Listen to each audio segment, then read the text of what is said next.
దేవునికి స్తోత్రం. మీ అందరికీ నా హృదయపూర్వక వందనాలు. మరి ఒక దినం ఉదయకాలం ముందు దేవుడు మనకు అనుగ్రహించినటువంటి మరొక దినాన్ని బట్టి దేవునికి స్తోత్రం. మీరందరూ బాగున్నారని నేను నమ్ముచున్నాను. సరే, మత్తయి సువార్త 5వ అధ్యాయము 9వ వచనం. సమాధానపరచువారు ధన్యులు, వారు దేవుని కుమారులు అనబడతారు. ఈరోజు మన ధ్యాన వాక్యం సమాధానం. మన కుటుంబంలో, మన ఇరుగు పొరుగు వారి మధ్యలో, భార్యాభర్తల మధ్యలో, ఈ లోకంలో ఉన్నటువంటి కొంతమంది మనుషుల మధ్యలో మనము సమాధానముగా ఉండాలని దేవుడు కోరుకుంటున్నాడు. ఇది ఆయన సమాధానకర్త కనుక ఆ సమాధానం దేవుడు మనకి ఇవ్వాలని కోరుకుంటున్నాడు. యెషయా గ్రంథము 9వ అధ్యాయం 6వ వచనంలో కూడా మనకు బాగా తెలుసు, నిత్యుడగు తండ్రి సమాధానకర్తయు అధిపతి అని అతనికి పేరు పెట్టబడింది. కాబట్టి మనకు శిశువు అనుగ్రహించబడినటువంటి ఆ శిశువు దేవుడు యేసుక్రీస్తు ప్రభుల వారు సమాధానకర్త. కాబట్టి ఈ సమాధానకర్త మనకు అనుగ్రహించబడినటువంటి కుమారుడైన యేసుక్రీస్తు మనలో కోరుకునేది ఏంటంటే సమాధానం. సమాధానపరచువారు ధన్యులు, వారు దేవుని కుమారులు అనబడతారు. ఈరోజు ఎక్కడికి పోయినా సమాధానం కరువైపోయింది. కాబట్టి దేవుని కుమారులుగా అనబడడం, దేవుని కుమారులుగా మనము ఉండుటకు మనం ప్రయత్నించడం ఎంతో ముఖ్యమైనటువంటి విషయం ఇది. అంటే యేసుక్రీస్తు ప్రభుల వారే ఈ విధంగా సమాధానపరచువారు ధన్యులంట. అంటే సమాధానము కోరుకునేటువంటి వారు, ధన్యత సంపాదించుకునేటువంటి వారు. ఆ ధన్యత వలన మనకు దేవుని కుమారులుగాను మనము అనబడే ఆ స్థితిలోకి మన జీవితాన్ని దేవుడు తీసుకువెళ్తాడు. ఇంకా కూడా కొంచెం మత్తయి సువార్త 5వ అధ్యాయము 23వ వచనం 24వ వచనంలో, కావున నీవు బలిపీఠం వద్ద అర్పణము నర్పించుచుండగా నీ మీద నీ సహోదరునికి విరోధమేమైనను కలదని అక్కడ నీకు జ్ఞాపకము వచ్చిన ఎడల, నీ సహోదరునికి విరోధమేమైనను కలదని అక్కడ నీకు జ్ఞాపకము వచ్చిన ఎడల, అక్కడ బలిపీఠము నెదుటనే నీ అర్పణము విడిచిపెట్టి మొదట వెళ్ళి నీ సహోదరునితో సమాధానపడము. అటు తర్వాత వచ్చి నీ అర్పణను నర్పించుము.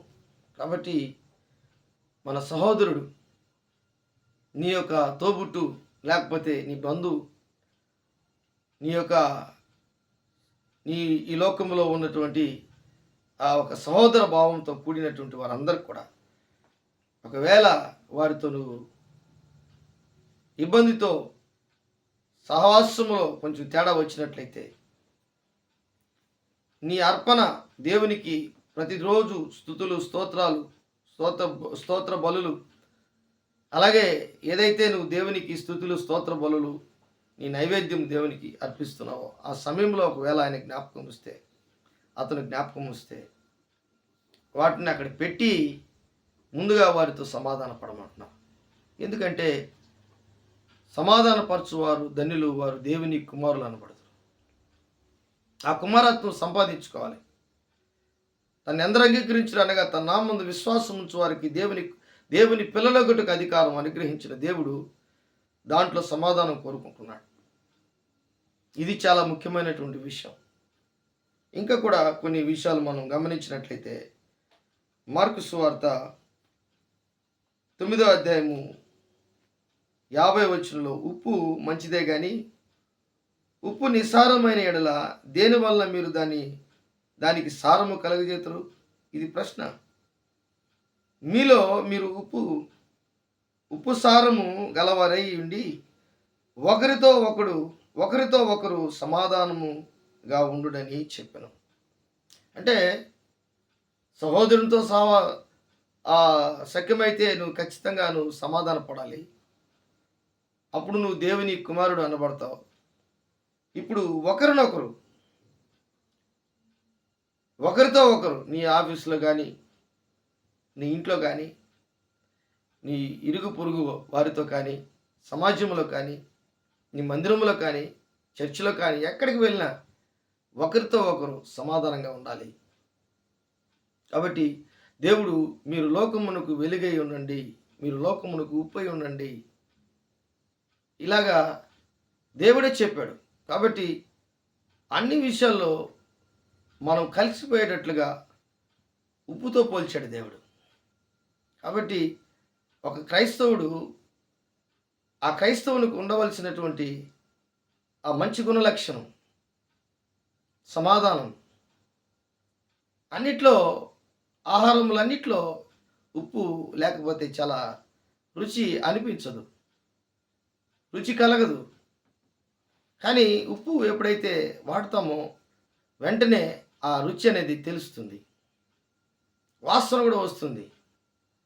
అలాగే ఈరోజు దేవుడే మనల్ని ఉప్పై ఉండమంటున్నాడు, సమాధానంతో ఉండమంటున్నాడు. ఇది చాలా ముఖ్యం. దేవునికి స్తోత్రం. ఒకరితో ఒకరు, ఒకరినొకరు. ఇంకా కూడా కొంచెం చూస్తే రోమిలకు రాసిన పత్రిక 5వ అధ్యాయంలో, కాబట్టి విశ్వాసం మూలమున మనము నీతిమంతులుగా తీర్చబడి మన ప్రభు అయిన యేసుక్రీస్తు ద్వారా దేవునితో సమాధానము కలిగి ఉందము. ఒకరితో ఒకరు, సహోదరులతో, ఇంట్లో వారితో, బంధువులతో, అందరితో సమాధానం కలిగి ఉన్నాం. కానీ దేవునితో అంటే సమాధానం దేవునితో కలిగి ఉండడం అంటే ఏంటంటే, దేవుని బిడ్డలారా, ఆయన చెప్పింది నువ్వు చేయడం. రక్తస్రావము కలిగినటువంటి స్త్రీ యేసు ప్రభు యొక్క వస్త్రము ముట్టినప్పుడు యేసు ప్రభు ఆమెతో మాట్లాడిన మాట ఏంటంటే, కుమారి, సమాధానము గలదానవై వెళ్ళుము. ఎంత గొప్ప విషయం దేవుని బిడ్డలారా, ఇది చాలా ముఖ్యమైనటువంటి విషయం. అప్పుడే నువ్వు దేవుని కుమారుడివి, కుమార్తె అనబడతావు. రోమిలకు రాసిన పత్రిక 12వ అధ్యాయము మనము గమనించినట్లయితే 18వ వచనంలో, శక్యమైతే మీ చేతనైనంత మట్టుకు సమస్త మనుషులతో సమాధానముగా ఉండండి. శక్యమైతే, చేతనైతే సమస్త మనుషులతో సమాధానంగా ఉండండి అని చెప్పి అపోస్తలుడైన పౌలు రోమా సంఘానికి చెప్తున్నాడు. ఈరోజు నువ్వు ఎలాగున్నావు? దేవుని కుమారుడిగా, కుమార్తెగా ఉండాలని ఇష్టపడుతున్నావు. కానీ ఆ సమాధానకర్త అయినటువంటి దేవుడు నీలో ఉంటే, దేవుని యొక్క కుమారుడిగా, కుమార్తెగా ఉండాలని ఆశపడుతున్నట్లయితే ఈరోజు ఈ సమాధానాన్ని వెంటాడు. దేవుడి వాక్యాన్ని దీవించి ఆశీర్వదించునుగాక. ఆమేన్.